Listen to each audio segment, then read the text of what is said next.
All right, hey everybody, Billy Rainford here from Direct Motocross. It's time to take a look at round 5 from the Canadian Triple Crown Series MX Nationals from Sandalye, just outside of Ottawa, Ontario. Lots of stuff happened, and because there's so much to talk about, I'm going to do this time, I'm going to break it into 250 versus 450. So this right here is the 450 video. All right, let's talk about some things that I noticed. I mean, if you watch the actual program on the Flow Racing app, let's look at some other things that you may not have seen. And I know that you know, if you're there, you saw some stuff that happened that doesn't always get shown on the broadcast. So let's take a look at the 250 class here. So for starters, I want to say sorry to see number 477 Joey Parks leave the series. I guess he had a crash on Wednesday and wasn't feeling great going into it. And I know I talked to his dad, Ken. He wanted me to grab some photos of him. He said, but do them quickly because I'm not sure how long it's going to last out there. Well, unfortunately, he went out, and I think it might have been the first lap. Second lap, maybe, he crashed. Had a hard time picking his bike up, was in an awful lot of pain. They've decided to actually call it a series and head back to Nanaimo. On the bright side, as his dad Ken put it, now he gets to have a nice drive across the country with his son, and who knows how many more times they're going to, if at all, you know, to do this, to race the series. So anyway, it was great seeing you guys, and good luck in the future to you guys. As I move up here, 25th overall, doing his first ever Pro-Am race. I call it a Pro-Am because if you're intermediate, you can race these as well. I'm talking about Michael Savard, the number 114 out there. If you remember, a few years ago in 2018, he won the 450C class at Loretta Lynn's. I think he was third in the 250C class too. So he was out there in his first one, got a point in the first moto, went 20-24 for that 25th overall. So great to see Michael. Hadn't seen him in a few years, so it was great to see him and his dad out there racing. Just kind of move up a couple things that I saw, again, things that you may not have seen on the broadcast. Number 71, Preston Masiangelo. I saw he had some troubles. He was pulled into the infield, so he went 19-22, grabbed himself a couple points for 23rd overall. So good for him not to give up. Like I say, I saw him. He was kind of like right by where Dave Bell announces. Kind of pulled off and then kind of got going again. Number 44, I keep talking about Talon Unger. It seems like I'm talking about the luck hasn't been his way this year, but he did a cool thing. I guess the water boy was going around. He was giving the water to the trailers and stuff like that. Well, Talon ended up grabbing him, had him kind of help out as his mechanic for the day, and some pretty cool stuff up on Talon Unger's social media. Kind of a cool thing to do, and gave him a signed race jersey for his efforts. So cool to see Talon doing something like that. 23-18 for 21st for Talon Unger. Moving up, we got a second look, I guess. He got some gate drops at Gopher Dunes, but wasn't really. He just wanted to kind of get some experience out there on the new bike. Talking about Tyler Gibbs from BC, riding on the PRMX Gas bike there. Great starts, man. So he's not race shape yet. He's racing himself into fitness. Wasn't planning on racing right this year, but Julian Perrier got a hold of him, got him here to Ontario. He raced. Man, he was up in second spot there early in the first moto there.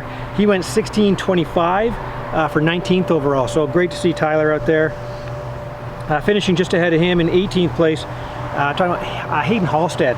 Man, he was in the mechanics area with like less than 10 minutes into the first moto there. He ended up, that's a DNF for him. Came back, he was down in the first turn, charged his way all the way back up to 14th. So he scored as a 39-14. But that doesn't tell the whole story. The numbers rarely do on the result sheets, do they, right?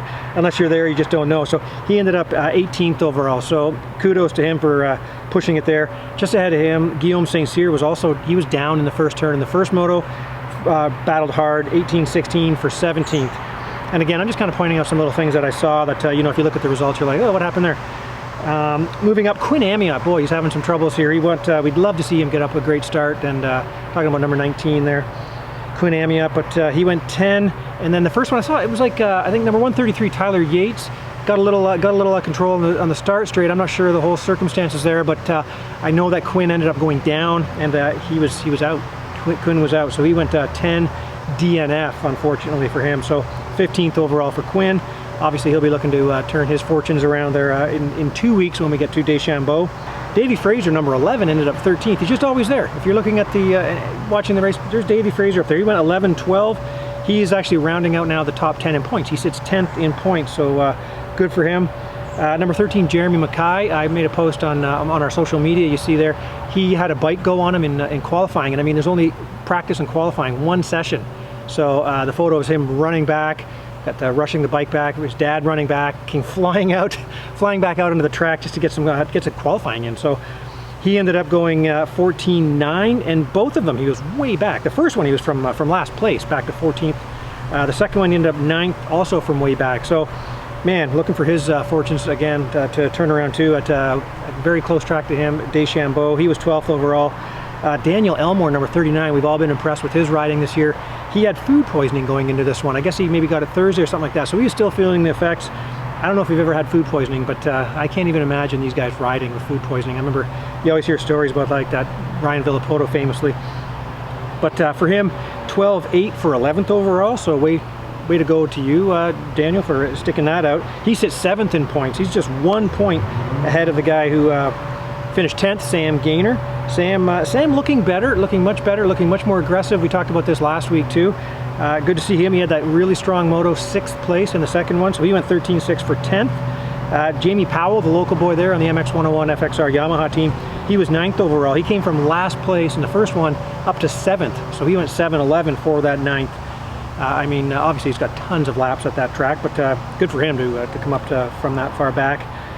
William Creek, man, I'm really impressed with what I'm seeing from him. He's just kind of quietly there. He went 8.10 for 8th overall. I would really like to see him get pull a hole shot and see what he can do out there. Again, he's a Quebec rider, so let's see what he can do at Deschambault. He's probably got lots and lots of laps there too. So just ahead of him, Marco Canella. I mean, obviously we shouldn't be talking about him quite yet, but 7th place in the stand in the overall there.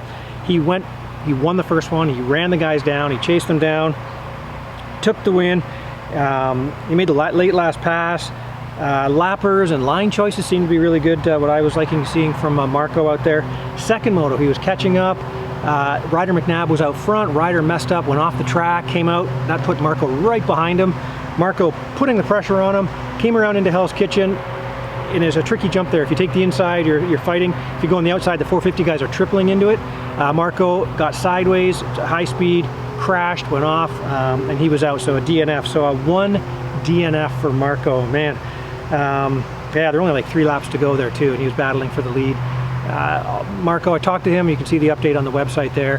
He's feeling okay, he says he's got a black eye, he's gonna be fine. All he can do is try to win this thing out, win some motos going into this. There's a chance this is probably his last year in the 250 class. He wants to finish strong before he moves up, so it's unfortunate for him. He actually sits, he's sitting 5th, but he's 64 points out in this one. So Julian Bennick has been a bright light over there at certainly at the Sky Racing team. Julian Bennick was 6th with 9.7 motos.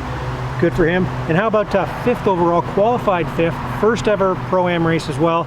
Talking about Sebastian Racine, the number 212 out there. Man, what can you say? I mean, he's up there. He's you look at the picture I took of the guys lining up for the first moto gate, and there he is up there with all these established riders and stuff. So we knew he was fast. We also know he goes fast at Saint Denis, but man, to go qualify 5th, go 5.5 for 5th overall was pretty impressive. And his battle with Tanner Ward. Tanner Ward caught up to him in that first moto. They were coming up on the last lap. Sebastian got right up behind him. Last corner, obviously Tanner had to block the inside to kind of protect it, but there was a lapper, so it kind of got messed up. Sebastian decided to go wide and take a run at the finish line, and it paid off. He nipped Tanner Ward there. They went 5.6 in that first one. So obviously Sebastian Racine was the top intermediate, taking that crown away from Wyatt Kerr, who actually went 15-13 for 14th. So there's a new yellow plater in town, and it's Sebastian Racine. So watch for him. He's going to be racing the E-Can at Deschambault and then racing the Pro. So good for him. Finishing ahead of him in 4th place was Tanner Ward. He went 6.4. A bad start, man. He was way back in 24th place there in that first one. Like I mentioned, he had to catch up. He went 6.4 though, cut all the way back up to 6th. Second one, he was way back. Came back up and got 4th, 6.4 for 4th place overall. Tanner now sits. He's 12 points out of the lead, but he's 3rd place in points. Darian Sinai, man, he looked really good. He ended up 3rd, 4.3, pulled the first moto hole shot. He actually, I guess I didn't see it, but I guess he went over the bars and crashed and dropped back to 6th place, had to catch back up. Second one, he got passed, he made a pass back, he bumped and took the lead when he bumped into, took the inside line, and kind of 4.3 for him for 3rd. 2nd place, Jake Piccolo. Again, arm pump he mentioned, looked great out there. He pulled the second moto hole shot. He goes 3.2. Yeah, like I mentioned there, the Darian Sinai forced him out of the lead there kind of thing. Had arm pump, came back, finished 2nd. Looks good. I mean, I picked him for the title this year. He actually sits now, there's been a change at the top. He sits 3 points out of first place. That was taken by the young lad, 15-year-old Ryder McNabb there on the GDR Fox Honda team. He went 2-1 in this one. He's picking the inside gate, going inside, and that works well if you can actually make that first turn tight. Got to get on the brakes early, but he managed to do that very well. 46, Marco Canella got him there. He admitted up on the thing, he said, yeah, Marco just kind of got me there.